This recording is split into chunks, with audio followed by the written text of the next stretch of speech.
It's open enrollment season, and we're talking all about 3 critical mistakes not to make when reviewing your employer benefits like health insurance, disability, and more. Because the reality is that these mistakes can add up to thousands of dollars. So stick around. Hey everyone, this is John Boyd, host of the Emerging Wealth Podcast.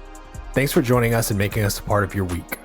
Before we dive in, if you're finding value in our content, please give us a like. This helps us reach more listeners and share quality financial education. Next, I'd recommend visiting our website at www.modernwealth.com. Head on over to our Learning Center. It's packed with videos and articles designed to help you optimize your wealth. While you're there, consider subscribing to our newsletter. Thanks again for being with us. Now let's dive into this week's episode. Welcome back to another episode of the Emerging Wealth Podcast. I'm your host, John Boyd, certified financial planner and founder of Modern Wealth. How we feeling today? I'm feeling pretty good. My wife and I have been doing a ton of hot yoga lately, so I'm feeling loose. I'm fired up because we're talking all about benefits, guys. Benefits. So sorry, this isn't an exciting, stock or tax episode, but benefits are important, highly slept on. It's a very easy way to make a lot of extra money without even realizing it. So we're going to be talking about maximizing your company's open enrollment period and some of the common mistakes that I see when I walk clients through this process. A recent report released by the U.S. Bureau of Labor Statistics showed that benefits make up roughly 30% of the average worker's paychecks. Now, obviously, you're making real big bucks. That's likely a smaller percentage, but you get the idea. Benefits are super important to maximize. And so going through your employer benefits packet with a fine-tooth comb so that you don't leave money on the table is critical. Now, on the flip side to that, certain benefits your employer provides might not actually be as good as you think they are. And so you have this inadvertent gap in your financial plan that needs to be filled. And unless you actually understand your benefits, you might not even realize it's there. So without further ado, here are 3 critical mistakes I see people make with their employer benefits and how you can avoid them. So mistake number 1 is assuming the more expensive healthcare option is the best option for you and your family. I see this happen all the time. I will be going through the benefits handbook for a client, and we'll see that they have, call it 4 different health insurance options, and they've selected the most expensive one. And when I ask them, hey, what was your thought process for picking this particular plan? The answer often is, well, I wanted the best insurance coverage. Health insurance in America is effed up. If you don't think there needs to be some changes to our healthcare system in America, then I would encourage you to do your homework on this. The reality is that we all have heard the horror stories of people getting blindsided with large medical bills and people even getting financially ruined by health expenses. And so we as Americans have our defenses up when picking a health insurance plan at our job. And as a result, there's this natural inclination to feel that the more expensive plan is the better plan. But that's not always the case. When it comes to health insurance coverage, oftentimes it boils down to simply choosing how you want to pay for coverage. Do you want to pay more upfront and less when you actually go get health care? Or do you want to pay less upfront and a little more when you actually need to use the plan? I'll give you an example of this to show you what I mean. I was working with a client recently. We're going through their benefits packet, and I find that they've been paying something like $7,300 a year in healthcare premiums for a family health insurance plan. The cost was like $280 a paycheck or something along those lines. The plan they were paying for was a low deductible healthcare plan, meaning they were going to hit their family deductible at around $500, and their maximum out of pocket annually was around $2,000, which sounds awesome. But you need to remember, you're also paying $7,300 a year for that benefit, right? I feel as if people tend to forget that. They tend to forget that, hey, I'm paying almost 10 grand in premiums just to have that low deductible. So again, you don't get that for free, you're paying for it. Now, when I was going through the benefits handbook, that particular $7,300 a year health insurance plan was one of around 5 different options in this particular plan that this person could pick from. Sure enough, on this same plan was the high deductible version of the same exact health insurance plan. So same exact network of doctors and medical professionals. But this particular client was just simply going to pay for that network differently. Because that's the big fear a lot of people have when they change health insurance, right? They fear that, hey, I don't want to lose access to the great medical professionals that I work with.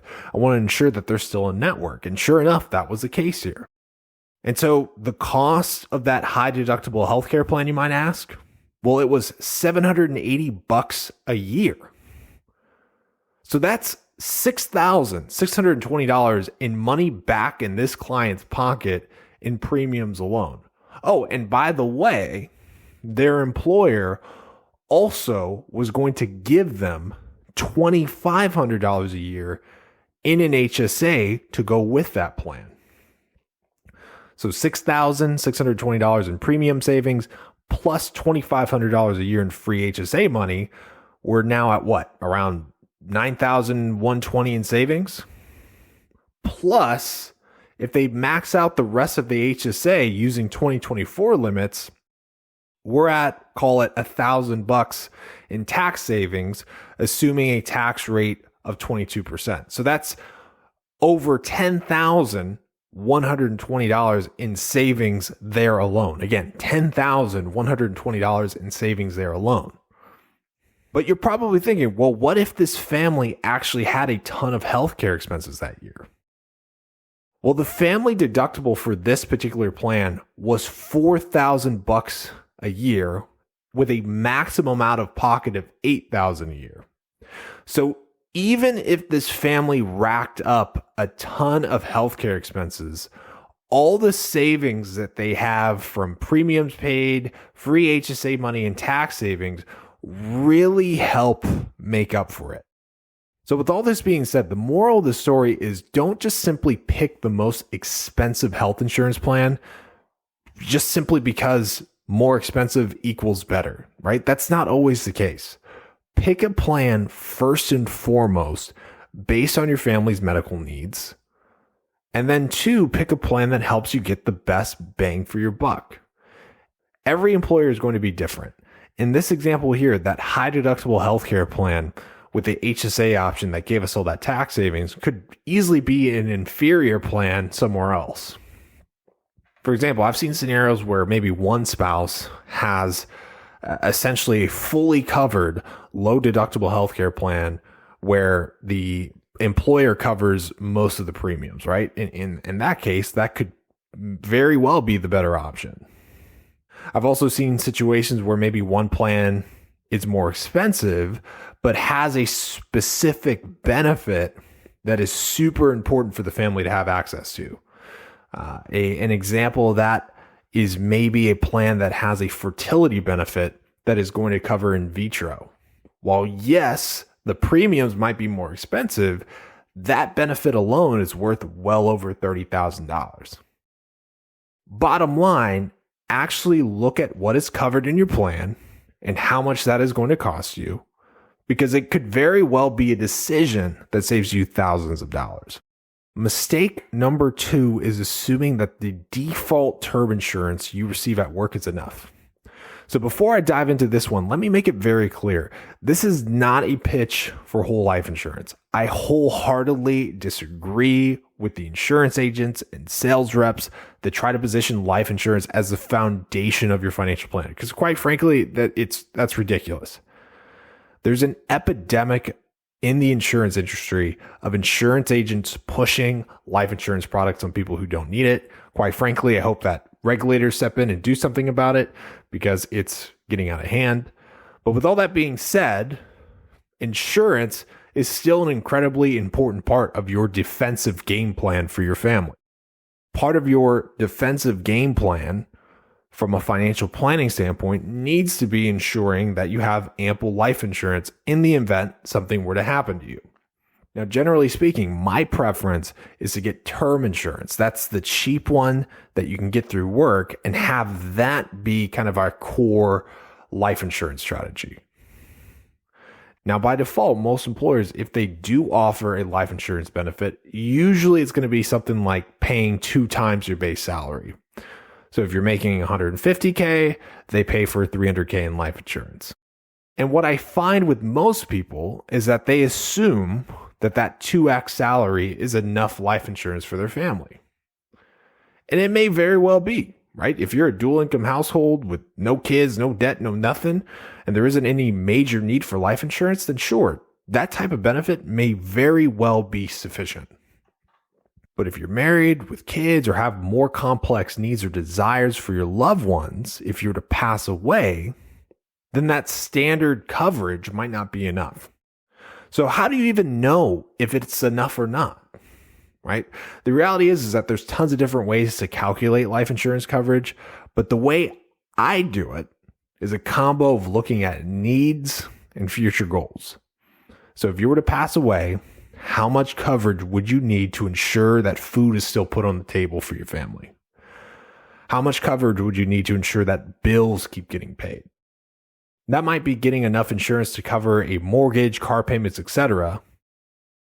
Then from a goal standpoint, maybe you have kids, you want to ensure that they can still get to college fully paid for if you were to pass away.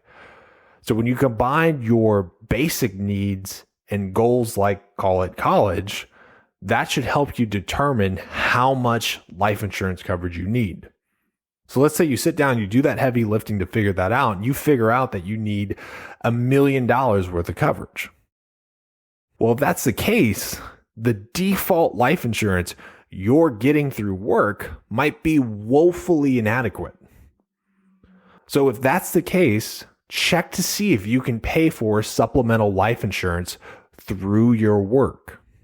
If you can pay for an extra $500,000 in coverage on top of that, call it $300,000 in base coverage they're already giving you, that will help fill that gap and is likely going to be really cost effective. Now, if that supplemental coverage isn't enough, then you can always try to fill that gap on maybe your spouse's life insurance plan that they get through work. And if you can't do that, that's where you can potentially go shop for a term insurance policy and work with a life insurance agent. So be careful who you pick. While there are a lot of bad agents who just want to try to sell you a permanent life insurance product, there's also plenty of them that are actually willing to help you get a sufficient term insurance policy to fit your needs. So if you need help finding one, you can reach out to us, as we have a couple insurance brokers that we refer clients out to for these specific situations. So mistake number 3 is overlooking long-term disability. So when you're going through your benefits packet, take a look at how much long-term disability coverage your company gives you, if any, because it might not be enough. So first and foremost, long-term disability is designed to replace your paycheck in the event you were disabled and unable to work. Now, most people think that's a freak scenario, that such a thing could happen, but studies show that today's 20-year-olds have a 25% chance of being disabled or having some sort of disability before they retire. That's more likely than you perhaps initially thought. So as a result, roughly half of employers offer long-term disability coverage. Now, this coverage is going to be maybe 50 to even 80% of your base salary, but it's super important to actually look at the fine print details. Here's why. First and foremost, these benefits could be capped at a monthly amount. So maybe your employer offers to replace 60% of your income, which sounds good at first, but then you find out it's capped at $7K a month. In addition to this, the disability coverage might be what is called an any occupation policy. So what this means is that even if you are disabled, but have the ability to go work at a different job in a different industry, the policy isn't going to pay out. Even if you are making far less, the insurance company isn't going to pay you out. And even if this isn't the case and there's no monthly income caps and you can still replace 60% of your income, that might not be enough based on your lifestyle. So at Modern Wealth, we work with a ton of clients in the Bay Area.